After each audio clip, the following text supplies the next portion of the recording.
Nitish Kumar RJD के साथ न जाने और भाजपा के साथ बने रहने की लाख सफाई दें, पर शायद ऐसा न हो पाए। ऐसा तभी हो सकता है जब भाजपा चिराग पासवान को काबू में रख पाए। लोजपा आर के राष्ट्रीय अध्यक्ष चिराग पासवान के तेवर देख ऐसा नहीं लगता कि वे भाजपा की भी बात मानेंगे।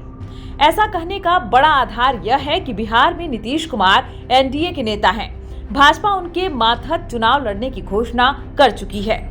एनडीए में लोजपा के दोनों धड़े शामिल हैं। जीतन राम मांझी की पार्टी हिंदुस्तान अवामी मोर्चा, उपेंद्र कुशवाहा की पार्टी आरएलएम, भाजपा और जेडीयू शामिल हैं। सीट शेयरिंग अभी तक नहीं हो पाया है।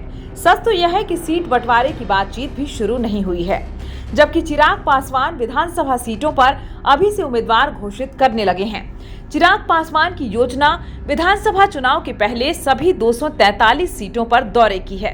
इसी क्रम में वे पहले बेगूसराय के मटिहानी गए, दूसरे दिन शेखपुरा पहुंचे। दोनों जगहों पर उन्होंने अपने उम्मीदवार उतारने की घोषणा की। मटिहानी सीट से 2020 में लोजपा के उम्मीदवार राजकुमार सिंह जीत भी गए थे, लेकिन बाद में उन्होंने जेडीयू ज्वाइन कर लिया था। चूंकि वे अपनी पार्टी के इकलौते विधायक थे, इसलिए दल बदल का मामला भी उनके खिलाफ नहीं बना। चिराग अब भी मटिहानी को अपनी ही सीट मानते हैं। शेखपुरा में उन्होंने स्पष्ट कर दिया कि उनकी पार्टी के जिला अध्यक्ष इमाम गजाली ही इस बार चुनाव लड़ेंगे। गजाली वही हैं जिन्होंने लोकसभा चुनाव के दौरान सिवान में जेडीयू उम्मीदवार के खिलाफ चुनाव लड़ रही निर्दलीय हिना शहाब के समर्थन में चुनाव प्रचार किया था। गजाली 2020 में भी शेखपुरा से चुनाव लड़े थे। उन्हें 14,000 वोट मिले थे।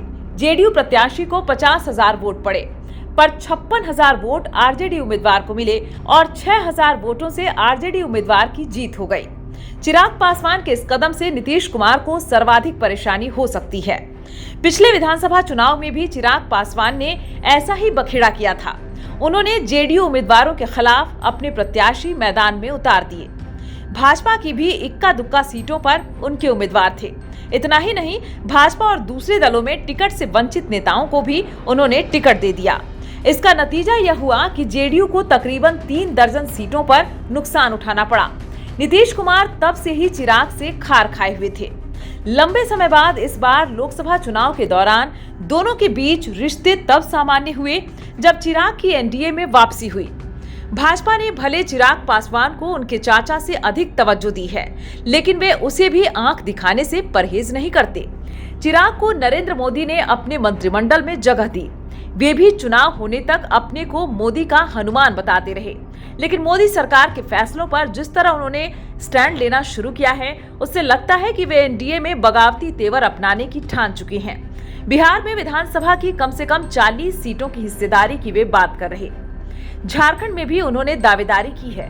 बात नहीं बनने पर अलग चुनाव लड़ने की भी बात कही है। इससे लगता है कि उन्होंने पहले से ही एनडीए छोड़ने का मन बना लिया है। एनडीए में रहकर अगर वे बिहार में अभी से उम्मीदवारों के जिस तरह घोषणा करने लगे हैं, उससे उनके तेवर को समझा जा सकता है।